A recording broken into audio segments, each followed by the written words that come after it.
Now, do you know there actually are mermaids in Florida? Yeah, there are mermaids in Florida, and they really care about the environment. Deco is checking out how one SoFlo company is taking art below the surface. Come on in. The water's fine.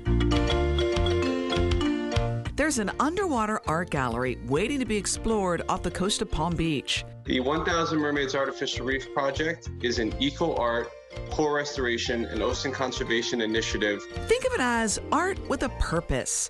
This artificial reef helps SoFlo's natural reef while also providing a home to marine life and giving divers a unique site to discover. They're going to see an underwater sculpture garden unlike anything that they've ever seen before, with artistically crafted, full-size mermaid sculptures.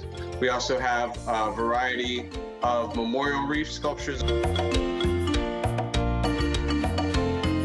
We also have some more abstract artificial reef sculptures that are more environmentally beneficial, that provide the habitat and houses for fish. Looking at mermaids is cool, but you can actually turn into one. And that's no fishtail. We do encourage people to swim up to our underwater selfie tail station so they can become a mermaid as well. These underwater sculpture mermaids aren't just massive, they're built to last. Once you put it down there, it's not coming out. We make them over 3,000 pounds. Right now, there are 80 different pieces to explore in the Palm Beach Gallery, meaning tons of photo ops. A lot of the content that you see has actually been recorded with GoPros, and it actually comes out pretty well. At 40 feet of depth, you're able to use pretty much any camera. And you don't have to be a pro diver to visit the site. You can see them if you were snorkeling from the surface level. But for the best experience, we encourage people to have a scuba diver's license to go down there. You can pretty much have a good time on a 1 or a 2 tank dive at the site.